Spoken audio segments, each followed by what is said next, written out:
Manuel Arce Lago, una personalidad indiscutible en la cultura regional de Cantabria, en España y en el mundo, porque lo vamos a demostrar a través de documentaciones de imagen.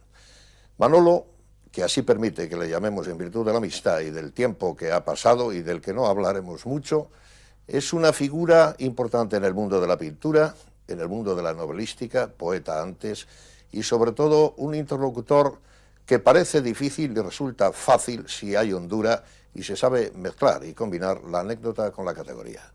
Manolo, muchas gracias por recibirnos. Proel, la Escuela de Altamira, la Isla de los Ratones, que es tan importante, a veces digo yo erróneamente como ruptura, y tú explicarás mejor si fue continuidad, y Espadaña primero, Carmen antes, todas esas revistas que pueden ir desde el 30 hasta los 50, tú eres un hombre muy activo, un animador cultural, un escritor y una persona que conoce perfectamente esos ámbitos.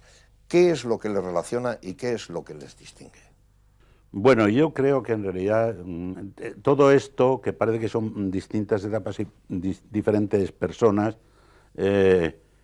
todo esto estaba hecho por un mismo grupo. Un grupo que después se dividió en dos. ¿Por qué se dividió en dos? Porque había una serie de gente más joven que Maruri, que Hierro, y que Salomón, aunque era muy poca diferencia, que vino después. Pero que ya funcionábamos como grupo amigo, o sea, que estábamos continuamente juntos, nos leíamos los poemas.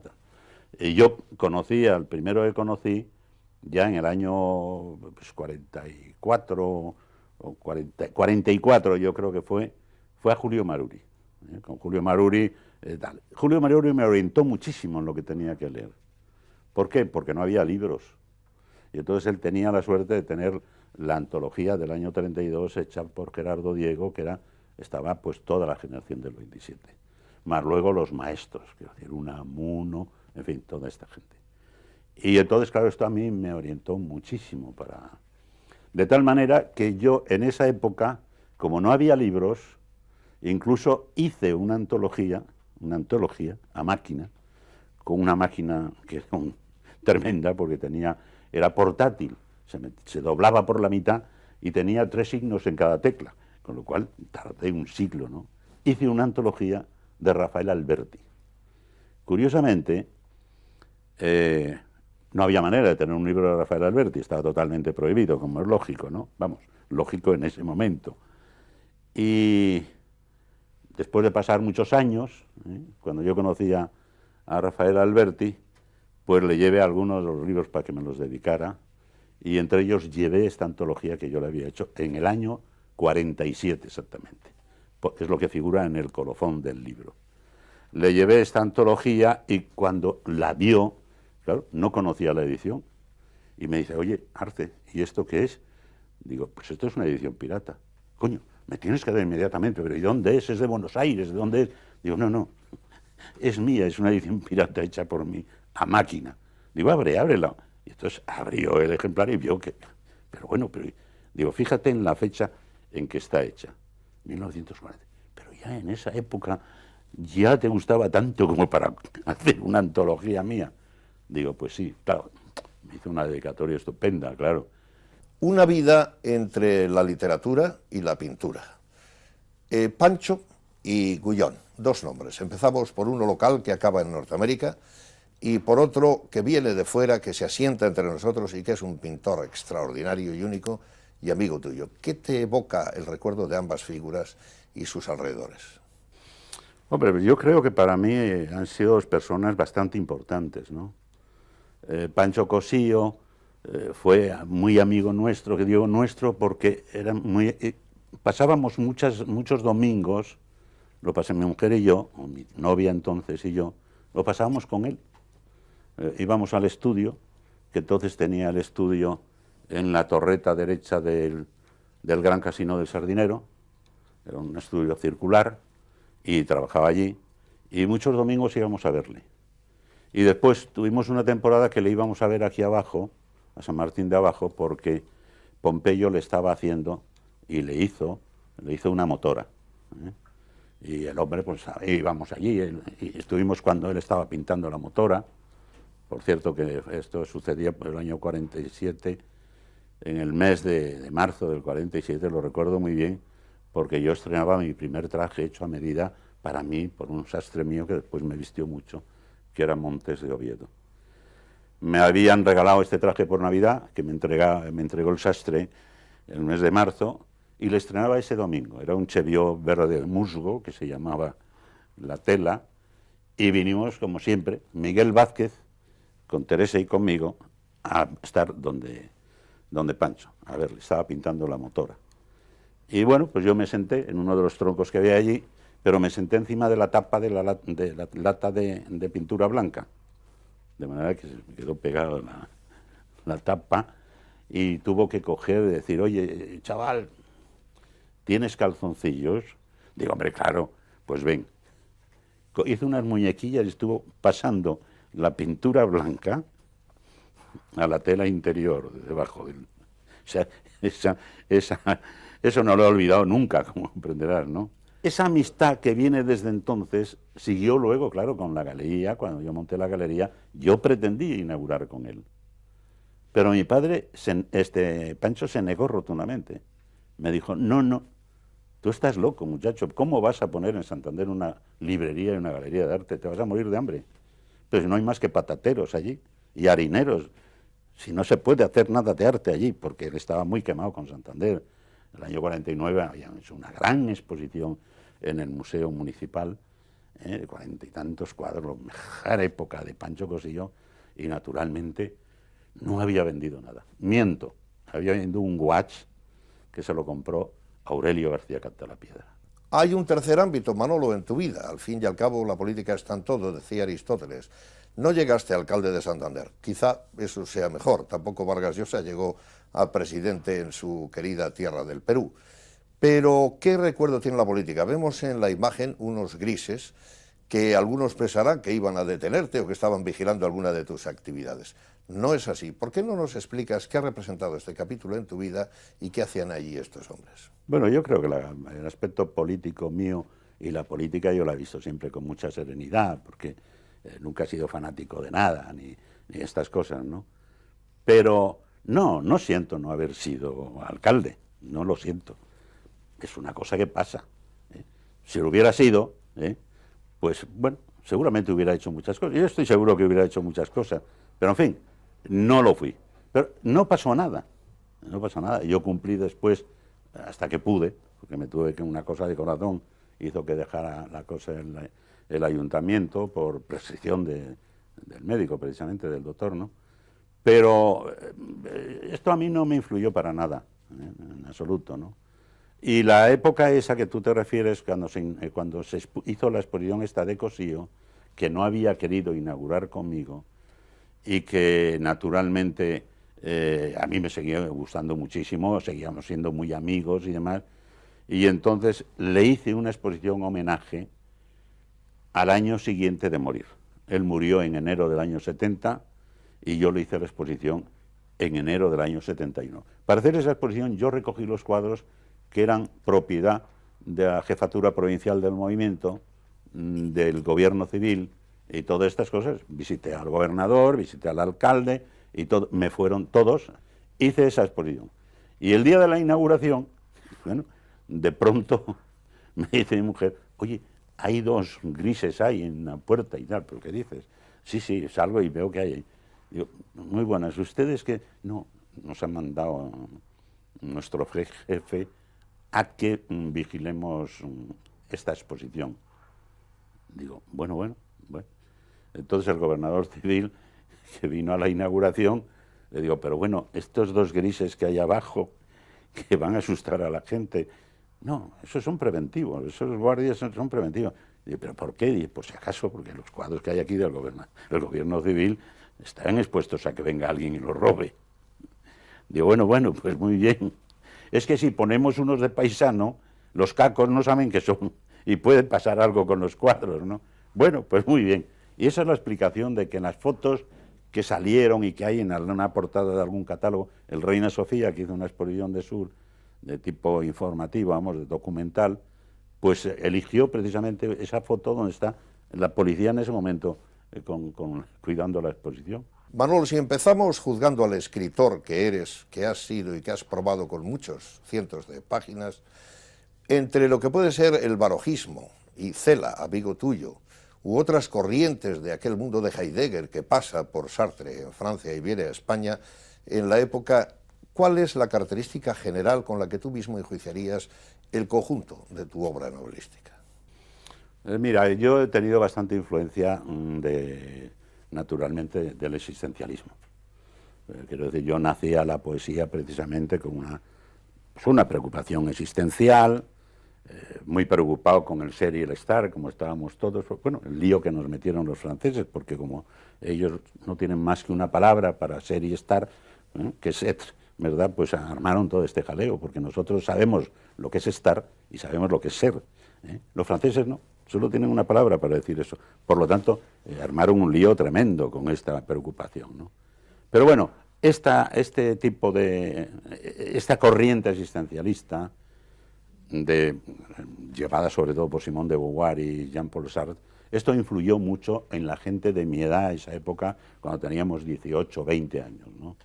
Eso se nota bastante en algunos de mis poemas de esa época, que además están dentro de una poesía social, no política, ojo, porque la poesía social ha tenido un interés y un valor y tal, que después ahí se ha metido una serie de gente a hacer de la poesía social una poesía comprometida, pero ya claramente política.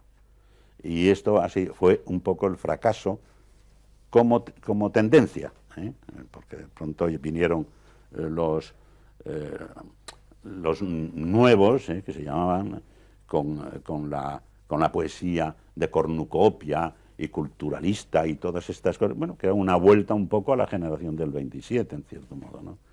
Y las novelas, mis novelas están dentro siempre, es un realismo también en cierto modo social, menos una de ellas, que es Anzuelos para la lubina, que es una creación de otro tipo, es una novela casi metafísica, aunque en casi todas hay una parte que es como si dijéramos muy de conciencia metafísica, aunque los temas siempre están tratados desde un punto de vista del ser humano, del dolor, en fin, este tipo de cosas, ¿no? Pese a este toque existencialista, que es más que un toque, has hablado antes del guillenismo, de otros aspectos que de alguna manera contrariaban, no sé si con humor, pienso que sí, a tu buen amigo Pepe Hierro. ¿Cómo se compatibiliza este mundo existencial con este mundo más formal o más cercano al 27? Toda la gente que ha escrito poesía ha pasado por muchas etapas, Quiero decir, Blas de Otero, paradigma de la poesía, vamos a decir, social y demás, pues su primer libro es Cántico Espiritual, es un poema completo religioso, publicado en el año 44 en una colección de San Sebastián, muy influenciado por las cosas de San Juan de la Cruz y de la poesía más religiosa que se ha podido dar en España, ¿no? Y sin embargo su evolución posterior pues fue enorme, quiero decir, hasta el punto de que él anduvo buscando siempre que se encontraba en alguna librería un libro de estos, lo compraba y lo destruía. Destruyó su propia obra. Yo hubiera roto algunos de mis libros anteriores, no porque no me gustaban, no porque no estuviera de acuerdo, por eso están escritos en un momento determinado y ahí están. Eso, cuando es una obra seria, pensada, sentida, ahí está. Es lo que tú piensas y sientes en un momento determinado. Mi etapa que yo me refería antes a Guillén, a Jorge Guillén, bueno, pues viene de las lecturas. Yo había leído muchas cosas de Paul Valéry. En ese momento había una intención bastante grande por parte de ciertos poetas españoles de hacer esa poesía pura, que se llama esa poesía pura.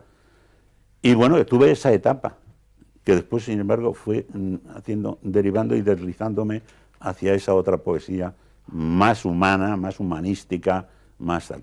Aunque las dos cosas se hacen, porque claro, se dice, la poesía humana es la poesía que tiene corazón. Bueno, pero el corazón no se escribe con la cabeza, y por lo tanto, más humano que el cerebro del ser humano, no hay nada. No hay que poner ejemplos de que escribe con el corazón. No, eso es una metáfora y lo otro es otra cosa. Lo otro ya entra dentro de las técnicas y de las estéticas de cada escritor, ¿no? Blas de Otero, amigo tuyo, creo que llegó a vivir en tu casa y sobre todo esa relación me parece que fue muy fecunda en el trato personal, en la inspiración mutua y en algún acercamiento que supera la anécdota. Háblanos de Blas de Otero. Mira, éramos muy amigos y el hombre pues se aburría mucho en Bilbao, esa es la verdad. Se aburría en Bilbao pues porque estaba muy a disgusto. Él tampoco era un ser muy normal en el sentido este de fácil, de trato fácil y estas cosas, ¿no? En Bilbao tenía un gran amigo, que era Antonio Bilbao Aristegui, muy amigo de él, un hombre inteligente, un registrador de la propiedad, ¿no? Que escribía poesía, que tocaba el piano, que componía música, bueno, un tío estupendo, un amante del arte y tal, muy amigo de Blas de Otero. Y entonces, bueno, pues de vez en cuando me escribía y me decía, oye, vas a estar ahí en una tarjeta, que conservo, vas a estar por ahí y tal, es que me voy a pasar mañana con vosotros, o pasado mañana, me decía. Y se presentaba aquí. Yo llegaba en el tren por la mañana, comíamos juntos, subía a casa a comer, y después se marchaba. Pero en el año, esto era antes de tener yo la librería, pero en el año 53, yo le invité a... el año 53 fue. Yo le invité a que viniera para dar una lectura de poemas en eso, porque íbamos a dar una lectura de los dos primeros libros que había publicado, Ángel fieramente humano y Redoble de conciencia. Y entonces, bueno, vino y se quedaba en mi casa. Yo entonces estaba sin casar, vivía en casa de mis padres y se quedó en casa y estuvo una semana en casa, ¿no? Aprovechó y dio una lectura de poemas en la galería. Yo traje libros suyos para vender. Hubo una expectación enorme, como nunca he creído tal. Entonces nosotros nos dejaban las sillas de plegables, estas que se ponían en el festival de la Plaza Porticada. Entonces las llevaba el que se encargaba de eso allí. Y nos pues 100 sillas allí. Bueno, estaba llena la sala. Y Pepe y el bueno de Blas de Otero, pues que llega la hora de la lectura y que no aparece. Que no aparece. Y todo negro, la escalera que se subía a la sala, estaba todo el mundo sentado por la escalera, pero ¿qué pasa? Y yo asomándome a la calle a ver qué pasaba con Pepe, con Blas de Otero. Y ahí viene despistadísimo. Y yo, pero Blas, ¿pero qué haces? Pero si te está esperando, pero no iba a ser ayer, no iba a ser mañana. Digo, no, es hoy, ahora, te están esperando. Subimos a la sala, se sentó detrás de la mesa, saludó y empezó, yo había bajado mis libros y empezó a doblar los libros así, venga y dale, que a mí me producía casi como si me estuvieran rompiendo la espina dorsal, ¿sabes? Me los doblaba así, y yo negro, y no acababa de encontrar qué leer, ¿no? Y yo después me enteré, pues supe que era teatro, o sea, pero entonces yo no lo sabía, por suerte, porque si no, se hubiera cortado, ¿no? Y cuando estaba todo el mundo con una expectación allí y tal, echó mano al bolsillo de la chaqueta y sacó una cuartilla donde había pegado una página de un librito pequeño, ¿se conocen? Y dice, voy a leerles a ustedes el poema más importante que se ha escrito en el mundo, nunca. Dijo, la expectación, puedes pensar que fue total, ¿no? Y dice, se titula Las espiojadoras y es de Arthur Rimbaud. Leyó el poema, la gente se quedó muy confundida, porque era un poema traducido y demás, pues claro, la gente no llegó a coger el asunto, ¿no? Y dice, es que de lo mío no sé qué leer, porque es que me parece todo una mierda. Imagínate, yo era el anfitrión con la gente allí. Yo no sabía qué hacer. Y entonces le dije, bueno, mira, ¿por qué no lees tal cosa y tal? Y dice, ¿por qué no lees tú los poemas? Que tú los lees muy bien. Y tuve que hacer la lectura yo, con él al lado, Pero estaba en primera fila Bernardo Casanueva Mazo, un poeta mexicano que colaboró mucho en La Isla de los Ratones, también en Proel, y era un gran admirador de, no, además un hombre muy católico, muy religioso y tal. Y como en ese libro primero de Ángel Fieramente Humano había unos sonetos muy fuertes, tremendos, de petición y de búsqueda de Dios y demás, Bernardo estaba verdaderamente obsesionado con Blas de Otero y le dijo, cuando ya terminó de leer, dice, hombre, me hubiera gustado, porque ese poema que dice tal, y empieza a recitar el poema, Bernardo Casanova, y entonces Blas de Otero se conoce que se dio cuenta que allí, la gente que había allí estaba interesada en esto, y se dijo de memoria 5 o 6 poemas más, y esa fue la lectura. Como dormíamos en la misma habitación, 2 camas en mi casa, pues ya aquella noche, yo ya le dije, oye, y estuvimos hablando de la teoría de los silencios. Mantenía la teoría de que la poesía, cuando no se hablaba, también era poesía. El silencio entre una oración y otra era poesía también. Y digo, bueno, pero silencios pero muy prolongados, es que es imposible. Blas, es que la gente no sabe si te has perdido o tal. Y bueno, mi madre me decía, pero ¿qué hacéis hasta las 4 de la mañana charlando, que se os oye ahí hablar? Pues estamos hablando de estas cosas, y estamos hablando de esto. Y decía, mira, te voy a decir cómo se recita un poema. Se lee así. Y entonces, y hacía un silencio enorme. Digo, mira, Blas, no, esto no está bien, no lo comparto. Comprendo el silencio ese, poético, porque música también existe, pero es que lo tuyo no son silencios, son ausencias. O sea, mira, Blas, yo esto... Y lo pasamos muy bien. Mi madre estaba encantada con él, pues la época además del hambre, estábamos con cartilla de racionamiento, claro. Y dice, oye, este amigo tuyo es encantador. Siempre que se le ofrece, ¿quiere usted servirse un poco más? Ah, pues sí, porque está muy bien puesto, este filetes. Y yo me reía, porque claro, que Blas tenía un hambre tremenda, como casi todo el mundo, no había carne. Bueno, estábamos empezando a recibir la Argentina, ¿sabes?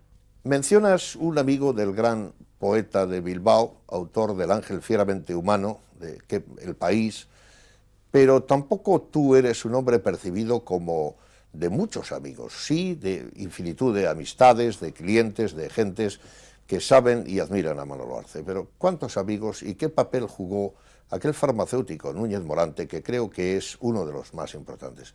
¿Qué otros cuentan en tu recuerdo y en tu vida? Bueno, he tenido, bueno, pasa es que claro, es que no hay derecho, porque se mueren, y si además se mueren sin pedirte permiso, ¿no? En realidad quien te mueres eres tú, porque claro, cada vez que se muere alguien con el que has convivido se lleva tanto de ti. ¿Cómo voy a hablar ahora de fulano, de lo que fue en mi vida y mi relación con esa persona? Esa parte ya me ha quedado vacía completamente, ¿no? Y lo digo por amigos muy íntimos, pues Ricardo Fernández Larreguera, un novelista que es de aquí, que ha vivido siempre en Barcelona, y Susana Marx, que es una gran poeta. Bueno, pues yo con estos he mantenido una correspondencia que debo tener como 600 o 700 cartas de ellos que conservo, porque no sé si sabes que yo conservo toda la correspondencia desde el año 45 hasta hoy. Entonces, sí, puedo decir que he tenido unos cuantos amigos, algunos de ellos ya han muerto, algunos siguen vivos, pero lo que he sido más es aglutinador. Quiero decir, yo creo que si yo he hecho algo ha sido poder aglutinar. En torno mío, cuando era además tan jovencito, y ya Salomón y Carlos Nieto se habían separado de Proel, porque consideraban que les habían robado la revista, y todo este tipo de cosas, ¿no? Entonces, ya había que hacer otra revista. ¿Por qué? Porque ya había salido una serie de gente joven que estaba ya alrededor un poco mío, que hice una tertulia en el Bar Flor. ¿Y esta gente joven quién era?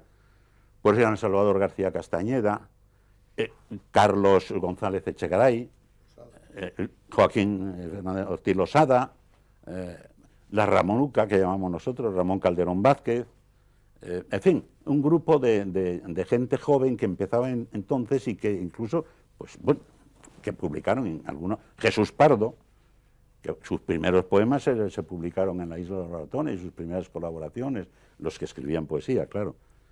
Y entonces yo aglutinaba un poco a esta gente.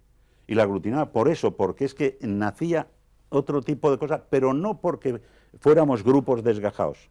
No, estábamos integrados en Pepe Hierro y tal. Yo no llegué a conocer a José Luis Hidalgo, porque es que José Luis Hidalgo se marchó justo cuando yo empezaba esto. Él se fue a Valencia entonces, que además hizo allí la carrera de pintor en la Escuela de San Carlos en Valencia. Y ya de Valencia pasó ya al Hospital de San Martín, o sea, en Madrid.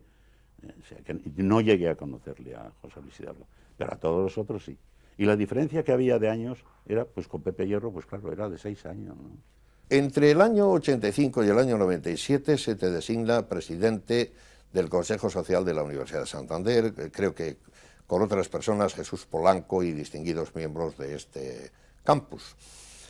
En cambio, el mundo que hemos repasado, grosso modo, es un mundo sin muchos títulos universitarios, muy fecundo culturalmente, aunque no se pueda hacer una dicotomía tan general. ¿Cómo haces el contraste entre todo aquello y este mundo de universitarios, de disciplinas, bastante más reglado? Hombre, yo la verdad es que hay que tener en cuenta que la gente, toda la gente que hubo alrededor de Proel y de la isla, y casi toda esta gente, ninguno éramos universitarios, porque la mayor parte de nosotros no habíamos podido estudiar una carrera. O sea, la guerra, la posguerra, la necesidad de tener que trabajar pronto, nadie, ni Pepe, ni José Luis Hidalgo, ni Carlos Salomón, nadie. Bueno, entonces yo siempre he tenido he tenido muchos amigos universitarios y he tenido siempre un espíritu muy universitario, ¿sabes? Muy universitario, ¿no? Y entonces, bueno, cuando me nombraron esto, yo me alegré muchísimo, porque fue entrar en contacto con otro mundo que era muy atractivo para mí y que además me iba a permitir hacer cosas, ¿no? Y bueno, hice cosas porque, aparte de hacer las cosas normales, de en qué consistía en los consejos sociales y todo este tipo de cosas, lo primero que hice, claro, fue crear una colección de un premio para libros de poesía y otro premio para narrativa, ¿no? Que se sigue publicando la colección, ¿no? De donde han salido casi todos los poetas, y además estupendos, que ahora hay un grupo de 5 o 6 poetas estupendos, ¿no? Han salido de ahí y de otro premio del que yo fui durante muchísimos años presidente del jurado, que era el premio Pepe Hierro que daba el ayuntamiento, ¿no? Casi todos los que fueron premiados en los premios José Hierro, que estaban estudiando en la universidad y se presentaron a los premios del Consejo Social, casi todos los nombres están repetidos. ¡Qué casualidad! Con muy distintos jurados. Solo que en los dos había el mismo presidente, que era yo. Pero qué casualidad, ¿no? Bueno, pues ahí están funcionando. Manolo, hemos estado hablando en torno al ámbito regional, a la cultura de Cantabria y un poco la nacional, pero las personalidades con las que has tenido la fortuna de tratar, y ellos contigo, trascienden este ámbito. Vemos ahí a Octavio Paz, vemos sobre todo a Miguel Ángel Asturias, que es una persona que, si no me equivoco, pudo venir a España, a pesar del régimen que rechazaba, con una gestión tuya ante Pérez Enviz. Hay otros, Francisco Ayala, serían muchas las posibilidades de ofrecer otros testimonios, pero ¿qué es esta anécdota, que también es categórica, de la gestión para que viniera Miguel Ángel Asturias y tu visión de conjunto con el mundo de los extranjeros? Todo eso vino bastante rodado, ¿no? Porque yo hice 2 viajes invitado por el Departamento de Prensa del Gobierno Federal en Alemania y entrevistándome con escritores, poetas y escritores, novelistas, y palpando el mundo literario, incluso editorial alemán, ¿no? Y además muy bien organizado por los alemanes, claro. Me cogían a la salida del aeropuerto con un guía, me llevaban y ya me encontraba en cada sitio que iba, Frankfurt, Berlín, el otro sitio, me encontraba con una relación de cosas de lo que yo había pedido, ¿eh? Y entonces, en uno de los viajes, me invitaron a un congreso que había de novelistas hispanoamericanos en Alemania, que se celebró en Darmstadt, una pequeña ciudad alemana, y entonces ahí pues, estaban invitados bastantes escritores hispanoamericanos, ¿no? Estaba Mario Vargas Llosa, estaba Márquez, bueno, estaba Miguel Ángel Asturias, muchos, y después otros menos conocidos, tal, Puig, el escritor de La Araña y tal, y de Bocas Pintadas, que ya murió, el pobre hombre, que era un tipo encantador. Yo tengo muchas fotografías que nos hicimos en Colonia y un sitio en otro, porque nos llevaron a muchos sitios, ¿no? Incluso coincidimos con la salida en la Verlas, una editorial alemana, que publicó 100 años de soledad. Que, por cierto, 100 años de soledad, en alemán, es así de gordo. Lo tengo ahí en la estantería, y entonces me lo dedicó García Márquez y a Manolo, acá, tan lejos. Él estaba más lejos que yo, pero me hizo mucha gracia ver lo gordo que puede ser un libro en alemán, ¿no? Nos parecen tan sesudos y tal, que digo, no, después resulta que es que si ya se le quiere así de estrechito, ¿no? Y ahí yo conocí a Miguel Ángel Asturias. Pero Miguel Ángel Asturias ya me conocía de nombre y conocía la colección, porque él le había traducido al francés Claude Cuffon, que era un hispanista francés, que había sido mi traductor de algunos de mis poemas en Francia, que además los publicaron en Combate, en el periódico de Albert Camus, y entonces le había hablado de mí. De manera que cuando me conoció, él sabía que yo hacía aquí una colección de libros. Tal. Y un día, precisamente el día de la presentación de esa, pues me dijo, tenía yo mucho interés en hablar con usted, porque he visto los libros que nos ha enseñado Claude Cuffon y me gustan muchísimo. Y me gustaría publicar algo con usted. Digo, bueno, yo no me he atrevido a decirle nada, claro, pero me parece estupendo. Pues le voy a mandar una narración. Mejor dicho, le voy a decir a Claude que lo tiene él, porque es uno de los cuentos que ha traducido, para que se lo mande. Y entonces yo le animaba a que viniera a España a dar una conferencia, hiciera un viaje, pero él no quería, porque vivía Franco, y claro, no estaba dispuesto a venir mientras viviera Franco. Digo, bueno, yo lo siento muchísimo, pero es que a quien nos está haciendo la puñeta es a nosotros, a los que leemos sus libros, a los que le admiramos, tal, y claro, pues verdaderamente me parece una injusticia que no poderle tener entre nosotros y tal. Y digo, además yo estoy seguro que usted va allí, en la Universidad Internacional, por ejemplo, donde pasa mucha gente, puede tal. Pero ¿y puedo decir lo que yo quiera? Digo, claro que puede decir lo que usted quiera, seguro. Y bueno, eso, si fuera así, digo, sí, eso es así. Digo, ¿usted quiere que le inviten? Hombre, si a mí me dejan hacer lo que... Sí, usted va a decirlo, se va a manifestar, va a dar una conferencia y diga lo que quiera. Además, va a estar usted en el Palacio Real, que es un sitio precioso, va a estar usted ahí unos cuantos días, porque además la gente en esa época todavía no era como hoy, que hoy vienen en el avión de por la mañana y se marchan de por la tarde, sueltan el speech y se van. No, allí, en esa época, había convivencia entre el conferenciante, los profesores, los alumnos, se charlaba, incluso comían juntos y todo este tipo de cosas. Y entonces yo le escribí a Pérez Enví, porque era entonces rector de la universidad, y a quien había visto, a quien yo conocía, porque cuando salió mi primera novela, la censura me dio 14 cortes, tremendos, tremendos, y yo me remonté, y me mandó las galeradas la editorial Destino, y Versés, el gerente, me dice, mire usted, Arce, a ver cómo lo arregla, porque es que con esos cortes no se puede publicar su libro. Y digo, no, esto no puede quedar así. Me cogí el tren y me fui a Madrid. Pedí audiencia a Pérez Enví y me recibió a las 3:30 de la tarde. Me fumé mi cajetilla de tabaco, yo entonces fumaba mucho, la de una secretaria suya, muchos cigarrillos de un bedel que había allí, pero a las 3:00 me recibió. Y me dice, bueno, vamos a ver, ¿usted qué pretende? ¿Que yo me lea la novela? No, que lea los cortes, porque me parece absurdo y tal. Bueno, Y dice, bueno, vamos a ver, y mira así, ve que hay unos cortes así como pequeños, y dice, bueno, estos son palabras malsonantes. Ya, pues, la leche, me cago en Dios, y no sé qué y tal. Y digo, pues sí, sí. Dice, no, este tiene usted que quitarlo. Digo, pues es que son bandidos los que están diciendo esto. Teóricamente son bandidos. Era un resto de maquis, pero teóricamente son bandidos. Y digo, y claro, no van a decir caspita caramba. Le hizo mucha gracia. Dice, bueno, Arce, y ya me trató de tú. Dice, quítalo. Y lo demás, no quiero saber lo que hay. Y por eso conocí a Pérez de Envid, y por eso yo le escribí para lo del bueno de Envid.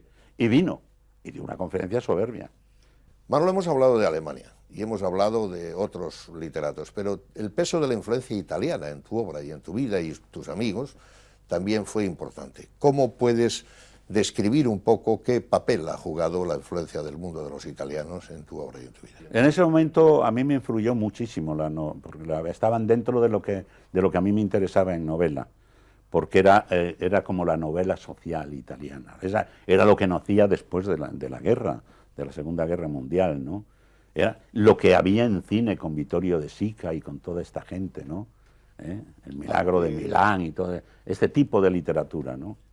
No vamos a rehuir, Manolo, preguntas personales que a veces se consideran de carácter íntimo. En tu caso, la confianza y la importancia de tu testimonio también me autoriza a hacerla. ¿Tú eres un hombre creyente? ¿Crees en Dios? No. Me interesa mucho el misterio de la religiosidad del hombre. ¿Por qué en un momento determinado el hombre tiene aquí en el cerebro algo que si se le toca deja de ser religioso? Hay una neurona que maneja todo ese asunto.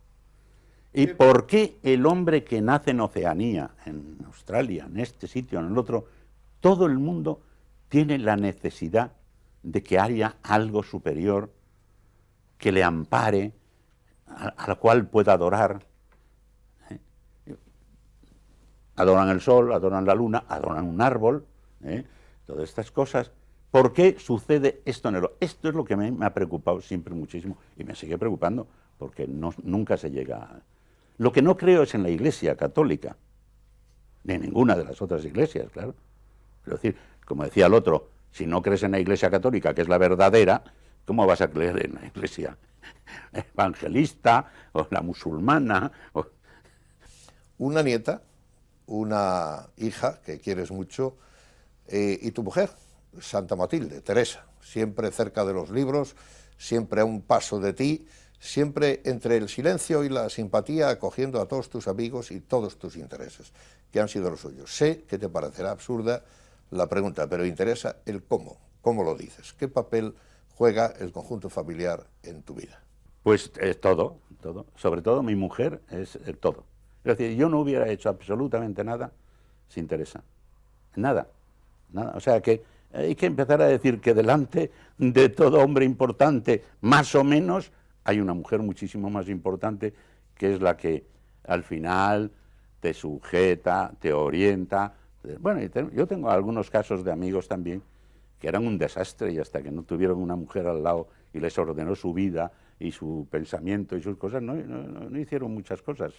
Manolo, como galerista has tenido muchos amigos, Rodríguez Sagún, que actuaba un poco de correa de transmisión y proveedor magnífico, pero sobre todo entre los artistas atapies, y eso no ha impedido tu amistad personal con los miembros de la Escuela de Madrid, sobre todo algunos de ellos, y esa dicotomía falsa que se hace, creo yo, un poco artificiosa entre figurativos y supuestos avanzados abstractos, que a veces divide a tendencias galerísticas. Sé que no será de tu agrado porque has sabido compatibilizarlas, apreciando lo bueno, las calidades y además respetando los estilos individuales de los artistas. ¿Qué tienes que decir acerca de esta artificiosa distinción? El artista es muy poliédrico, y aquí verás que hay una serie de cuadros, unos figurativos, otros expresionistas, otros están dentro del arte óptico, quiero decir, pero claro, yo como sé qué es lo que han querido hacer cada uno de esos artistas, les mido por lo que han conseguido dentro de la estética que han querido seguir. Porque es decir, no se puede decir a un artista, no, este es malo, porque no, es que este señor ha hecho y ha llegado a un grado de calidad dentro de lo que él le pretendía, que es bueno. Eso está bien pintado, o tal. Bueno, me interesa menos la pintura que se llamó conceptual, porque no existe lo conceptual. Lo conceptual tiene que estar pintado, ¿eh? Pero eso decir que, bueno, que no, eso a mí no me interesa, como no me interesan en absoluto las instalaciones. Es decir, un arte, vamos a llamarlo arte, un arte que hay que fotografiarlo para que pueda ser arte, porque claro, por la mañana lo ponen y por la noche hay que quitarlo, porque te vas a dormir y no vas a tener en tu habitación tierra por el suelo y unos cantos de río y una velita encendida. Oye, perdona, esas son ocurrencias que a mí me parecen muy divertidas y que además se habían hecho hace 70 años, quiero decir, era lo que hicieron antes de los surrealistas, ¿eh? El hecho, don Manuel Arce, de que hayas podido estar en la atalaya inquieta de tantas revistas, de tantas relaciones, te ha permitido, sin duda, establecer comparaciones con lo que se hacía en otras revistas, en otras regiones, en otras provincias. ¿Nos llena la boca exagerando que Cantabria es más culta? Oh, yo no me atrevo a decir tanto como eso, no. Lo que pasa es que aquí ha habido, por suerte, en todo momento, además es que lo importante es que haya grupos, y aquí los ha habido siempre. Es decir, vamos a olvidarnos ya de los que siguen siendo los únicos que han existido pues para la alta sociedad cántabra y todo, y que pues el señor José María de Pereda, pues el hermano de Marcelino Menéndez Pelayo, o sea, Enrique Menéndez, que era un poeta bastante bien, y después, bueno, ya después están Gerardo Diego y toda la gente que vino a continuación, que hay, y que eran unos cuantos, que unos eran mejores, pero que salían de un grupo. Y cuando en la Expo de Gabriel Proel, allá había un grupo del que salían. Yo siempre he mantenido y he sido muy... siempre he pensado que Julian Hasley, el biólogo, no Aldous, sino el hermano, tenía mucha razón cuando decía que la cantidad hace la calidad. Llevado esto a términos más coloquiales y para que se pueda entender mejor, es más fácil que en un país como Rusia, que son 350 millones de habitantes, pues haya tíos que hacen gimnasia artística en mayor cantidad que en España, que somos menos, ¿eh? Y con la poesía pasa lo mismo. Siempre surge un poeta dentro de un grupo.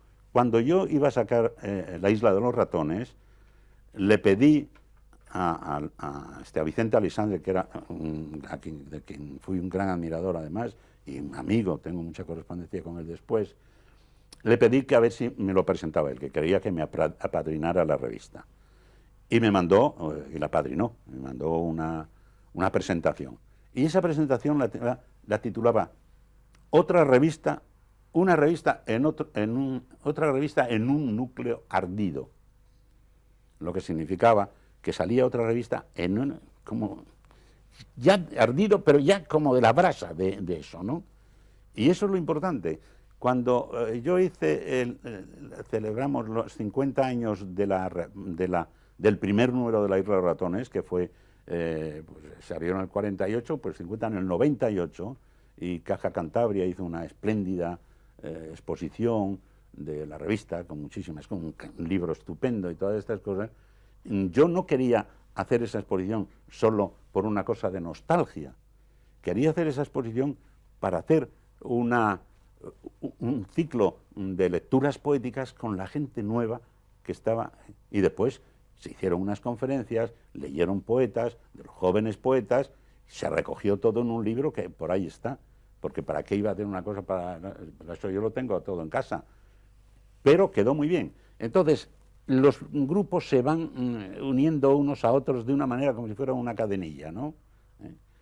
Y de ahí es donde sale el poeta. Y este grupo, y además Vicente Aleixandre, en una de las cartas, de las primeras que me mandó después de salir antes de salir la revista, ya en una carta me decía, tienes que procurar que en la revista colaboren el mayor número posible de artistas de la montaña. Dice, pero sin olvidar, naturalmente, otros poetas del resto de España. Los de Cántico, que era una revista que existía entonces, han hecho esto y es una revista estupenda que marca muy bien la calidad poética del grupo Cántico. Y yo hice eso, solo que para arropar a los jóvenes que éramos nosotros, yo metía a los ya maestros, porque claro, me interesaba que la revista tuviera una proyección que no se quedara en una cosa local, como la tuvo. Manuel, una pregunta intempestiva.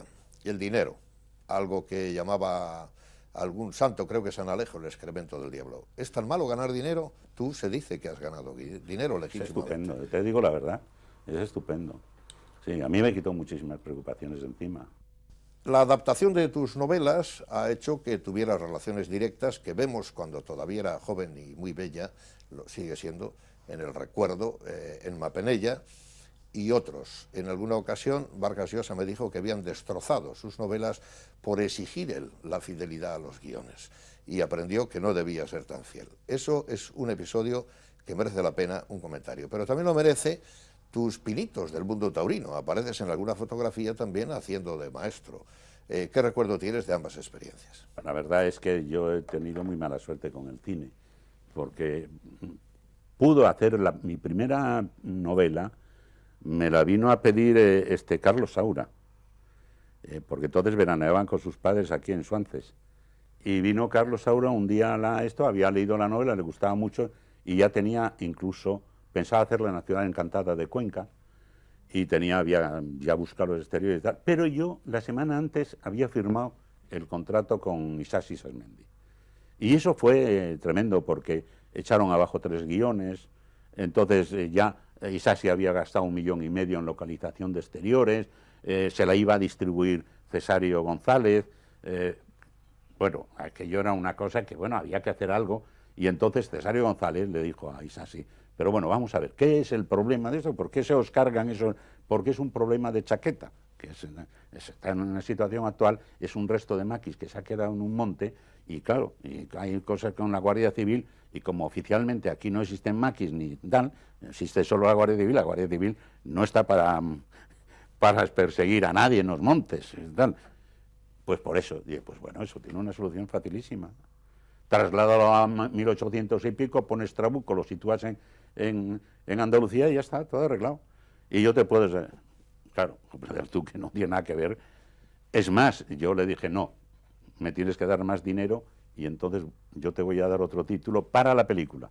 Y en la película se titula Sentencia contra una mujer. Pero no quise que llevara. O sea, que yo he tenido muy mala experiencia. Y después, con la segunda, que podía haber sido tal, bueno, pues fueron tan respetuosos con el guión que cuando yo leía el guión dije, bueno, todo esto sobra, porque en el cine se habla, hay un lenguaje corporal y de expresión y de manos, y claro, esto no hay quien se lo aguante, va a parecer peor que una de esas películas que hacía Cocteau en Francia cuando los intelectuales estábamos obligados a admirar a Cocteau, porque claro, oye, yo he sufrido mucho con las películas francesas solo para intelectuales, hay que ver los rollos que nos han metido estos tíos, ¿no? ¿El episodio taurino, Manolo? Bueno, eso tiene más gracia, porque aparte de que yo haya toreado una vaquilla y me haya dado una paliza tremenda, es que teníamos una tertulia, dábamos unas conferencias en el altillo de un bar que había ¿cómo se llama esto? En Gravina, con Rubio, con la calle del Rubio, se llamaba Masi el bar. Y ahí hicimos en el año 48 un ciclo de conferencias.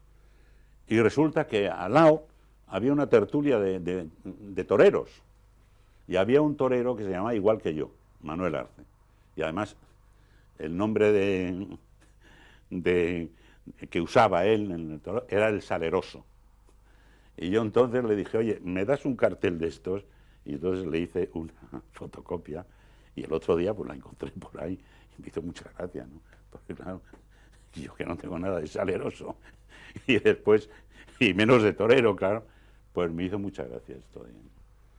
Una vida aspirando a la política, con la inevitable ideología no de Mannheim, que se dice que está siempre en todo lo que tocamos y hacemos, con amigos en ambos lados, con una aspiración que no te ha generado ninguna frustración, a la alcaldía de Santander, pero sobre todo fecunda, como galerista, como apreciador del arte, como comerciante digno en el arte, como insustituible referencia si se habla en el norte de España, en España y sobre todo en Cantabria, y fundamentalmente poeta y escritor. ¿Hay algo de lo que te arrepientes? Pues mira, no me arrepiento de nada. Es decir, he cometido seguramente muchos errores, seguramente habré molestado a muchas personas, yo les pido perdón a todos los que les haya molestado, pero no me arrepiento de nada, ¿no? Yo he hecho lo que creía que debía hacer en todo momento, he escrito lo que he podido, no lo que he querido, sino lo que he podido, y seguiré haciendo eso. Ahora estoy metido con mis memorias, van a ser largas, ¿verdad?, porque voy en el 47, y claro, pues... Pero en fin, esto es lo que te puedo decir. Manuel Arce, muchas gracias, don Manuel, Manolo, el hombre que vino con 8 años a Santander, el hombre que no quiso seguir la tradición familiar de la venta de camisas, de las telas, que lo dejó para sus hermanos, de los que ha sido muy buen hermano, 8 años, que se rebeló un poco con su padre, pero rehizo enseguida una relación, como no podía ser de otro modo, paterno-filial. Ante la Cabarga, te estamos profundamente agradecidos, y yo personalmente, por acogernos en tu casa, entre el bello tesoro de los cuadros que mantienes, de la diversidad de estilos que va del optical art a Mateos, y también del enjambre de miles de páginas, y de esa lista inescrutable, larguísima, donde tienes inventariada de manera casi perfectísima toda la correspondencia que has recibido en tu vida. Gracias. A ti, a vosotros.